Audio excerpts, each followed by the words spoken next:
حضرت عثمان بن عفان رضی اللہ تعالیٰ عنہ جب کسی قبر کے پاس کھڑے ہوتے تو اتنا روتے کہ ان کے داڑھی کے بال آنسوؤں سے بھیگ جاتے۔ تو ان سے پوچھا گیا کہ جب آپ جہنم کا، جنت کا تذکرہ کرتے ہیں تب تو آپ نہیں روتے، لیکن آپ قبر کے پاس کھڑا ہو کے اتنا روتے ہیں؟ تو انہوں نے جواب دیا کہ نبی کریم صلی اللہ علیہ وآلہ وسلم نے ارشاد فرمایا، قبر آخرت کی پہلی منزل ہے، اگر وہ اس منزل سے نجات پا گیا تو اس کے بعد کی منزلیں آسان ہوں گی، اور اگر یہاں اس نے نجات نہ پائی تو اس کے بعد کی منزلیں اس سے بھی سخت ہیں۔ اور کہنے لگے، رسول اللہ نے فرمایا، میں نے کبھی قبر سے زیادہ ہولناک کوئی چیز نہیں دیکھی۔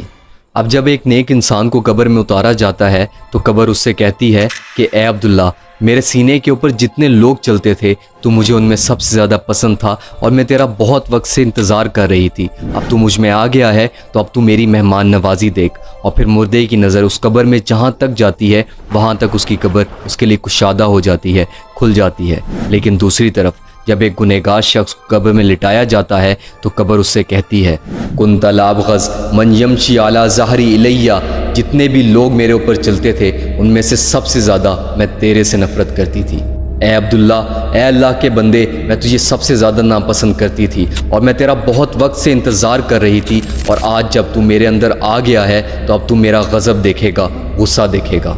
اور پھر اس کے بعد قبر اس گنہگار شخص کو اتنی زور سے جکڑے گی کہ اس کی پسلیاں ایک دوسرے کے اندر گھس جائیں گی۔ اور جب نبی کریم صلی اللہ علیہ وآلہ وسلم یہ سب کچھ بیان کر رہے تھے تو نبی کریم صلی اللہ علیہ وآلہ وسلم نے اپنے دونوں ہاتھوں کی انگلیوں کو لیا اور اس طرح آپس میں گھسا کر بتایا کہ اس طریقے سے پسلیاں آپس میں گھس جائیں گی۔ اور پھر اس کے بعد منکر اور نکیر آئیں گے۔ منکر اور نکیر جن کے بارے میں بتایا گیا ہے، ابصرہما کالبرق الخاطف، ان کی آنکھیں بجلی کی طرح چمک رہی ہوں گی، واصواتہما کالرد الکاسف، ان کی آواز گرجتی ہوئی بجلی کی طرح ہوگی، وانیابہما کالسیاسی، ان کے دانت بیل کے سینگوں کی طرح ہوں گے، ان کے بال ان کے پیروں تک پہنچ رہے ہوں گے، ان کے ایک کندھے سے ان کے دوسرے کندھے کا فاصلہ بہت زیادہ ہوگا، اتنا زیادہ کہ اگر کوئی شخص ان کے ایک کندھے سے دوسرے کندھے تک جانے کی کوشش کرے تو اس کو کئی دن لگ جائیں۔ فرمایا، قد نزیت منہم الرفا والرفا الا بالمؤمنین،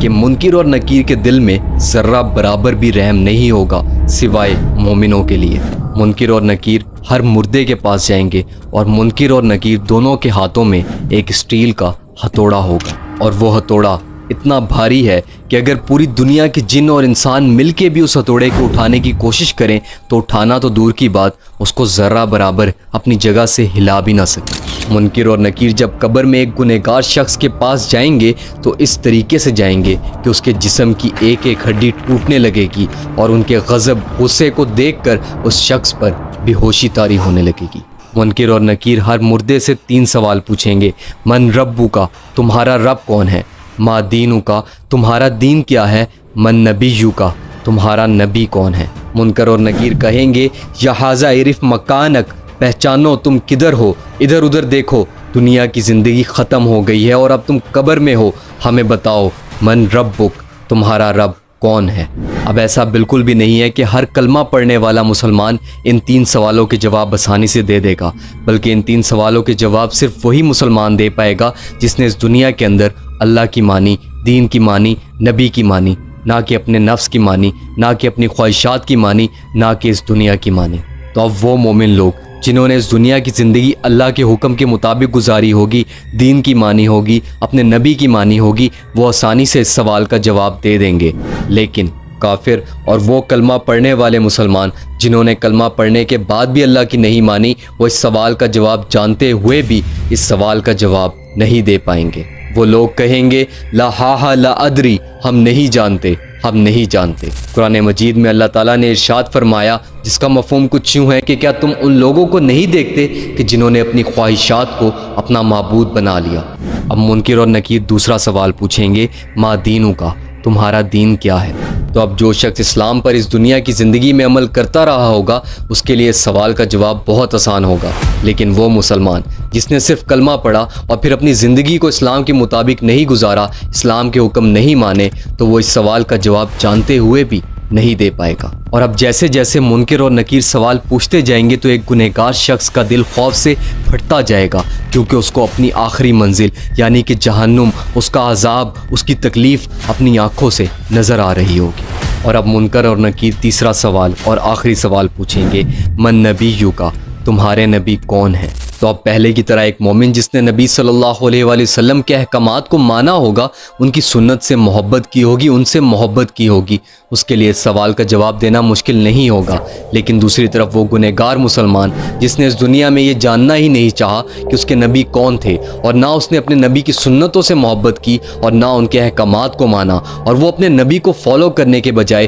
ان لوگوں کو فالو کرتا رہا، ان لوگوں کو رول ماڈل بناتا رہا جن کا دین سے کوئی لینا دینا نہیں تھا، تو اس سوال کا جواب جانتے ہوئے بھی نہیں دے پائے گا۔ اور پھر فَيَضْرِبَانِهِ ضَرْبَةً يَتَطَيَّرُ شَرَرُ فِي قَبْرِي، منکر اور نکیر اس ہتھوڑے سے جو ان کے ہاتھ میں ہوگا اتنے زور سے ماریں گے کہ پوری قبر میں چنگاریاں پھیل جائیں گی۔ اور اب اس شخص سے منکر اور نکیر کہیں گے کہ اوپر دیکھو، اور جب وہ اوپر دیکھے گا تو جنت کے دروازے اس کے سامنے کھل جائیں گے، اور وہ جنت کو دیکھے گا، جنت کی نعمتوں کو دیکھے گا، اور پھر اس سے کہا جائے گا، یا عدو اللہ، اے اللہ کے دشمن، اگر ھذا منزلک لو اطاعت اللہ، یہ تیری منزل ہوتی، تیرا مقام ہوتا اگر تو دنیا میں اللہ کی مان کر چلتا۔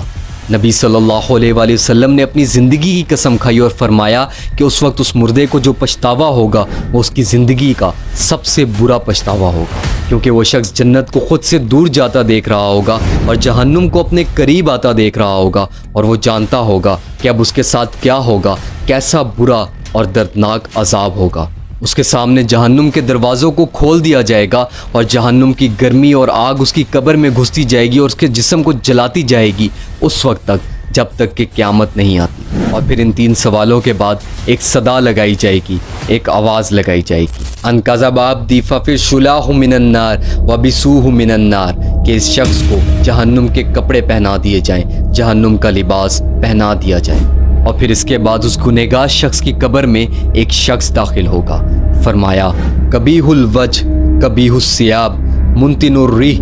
وہ شخص بہت ہی خوفناک شکل کا ہوگا، اس کا لباس بہت گندا ہوگا اور اس میں سے بہت سخت گندی بدبو آ رہی ہوگی۔ وہ شخص کہے گا، ابشر بالذی یسوءک، مبارک ہو، مبارک ہو۔ تو وہ گنہگار انسان اس سے پوچھے گا کہ آخر کس چیز کی مبارک، مجھے تو یہاں قبر میں عذاب مل رہا ہے۔ تو وہ خوفناک شکل والا آدمی بولے گا، اس مقام کی مبارک، اس تکلیف کی، اس عذاب کی جو تو نے اپنے ہاتھوں سے اپنے لیے چنا ہے۔ اب وہ گنہگار شخص اس خوفناک شکل والے آدمی سے پوچھے گا، فوجھک الوجہ الذی یجیء بالشر، کہ تم آخر کون ہو، تمہارا چہرہ میرے لیے بری خبر لایا ہے، تم کون ہو؟ تو وہ شخص جاتے جاتے پیچھے پلٹ کر دیکھے گا اور کہے گا، انا اعمالک الخبیث، میں تمہارے وہ برے اعمال ہوں جو تم دنیا میں کرتے آئے ہو۔ اللہ نے مجھے جسم عطا کر دیا ہے تاکہ تم دیکھ سکو کہ تمہارے وہ اعمال جن کو کرنے میں تمہیں بہت لذت آتی تھی، بہت مزہ آتا تھا، کتنے بھیانک، بدبودار اور خوفناک تھے۔ اور اب جب وہ گنہگار شخص اس خوفناک شکل والے آدمی کو دیکھے گا، اس گندے لباس کو دیکھے گا، اس گندی بدبو کو سونگھے گا، تو وہ سمجھ جائے گا کہ اب اس کا ٹھکانہ صرف اور صرف جہنم ہے۔ اور پھر وہ چلائے گا، روئے گا کہ اے اللہ، حساب کا دن کبھی نہ آئے، قیامت کبھی نہ آئے، کیونکہ وہ جانتا ہوگا کہ وہاں اس دن اسے جہنم کی گہرائیوں میں پھینک دیا جائے گا، اور جو عذاب اسے قبر میں مل رہا ہے، جہنم کا عذاب، اس سے لاکھوں کروڑوں گنا تکلیف دینے والا، اذیت دینے والا ہے۔ اور پھر اس گنہگار شخص کو قبر میں اندھا اور بہرا عذاب ہوگا۔ اندھا اور بہرا عذاب مطلب کہ جو فرشتے اسے ہتھوڑوں سے مار رہے ہوں گے وہ نہ تو اس کی تکلیف کو دیکھیں گے اور نہ ہی اس کی چیخوں کو سنیں گے، اور صرف اسے مارتے جائیں گے، عذاب سزا دیتے جائیں گے قیامت تک۔ کہا جاتا ہے کہ جس ہتھوڑے سے اس شخص کو عذاب دیا جا رہا ہوگا، مارا جا رہا ہوگا، وہ ہتھوڑا اگر کسی بڑے پہاڑ پر مارا جائے تو وہ پہاڑ ریزہ ریزہ ہو جائے، اور اس شخص کی چیخیں جن و انس کے علاوہ اس دنیا کی تمام مخلوقات سن رہی ہوں گی۔ فرمایا کہ 99 اژدہا ایک گنہگار شخص پر چھوڑ دیے جائیں گے جو مسلسل اسے ڈستے رہیں گے۔ ان سانپوں کا زہر اتنا سخت ہے کہ اگر وہ زمین کو ایک دفعہ بھی کاٹ لیں تو قیامت تک زمین پر کوئی پھل، کوئی پودا نہ نکلے۔ اللہ اکبر! یہ سب کچھ سننے کے بعد بھی اگر آپ خود کو تبدیل نہیں کرتے تو شاید آپ کو خود سے محبت نہیں ہے۔ یہ ویڈیو جیسے میرے اور آپ کے لیے ضروری تھی ویسے ہی باقی مسلمانوں کے لیے بھی ضروری ہے، تو اس ویڈیو کو صدقہ جاریہ کی نیت سے تمام مسلمانوں کے ساتھ لازمی شیئر کر دیجیے گا۔ اپنا بہت سارا خیال رکھیے گا۔ فی امان اللہ۔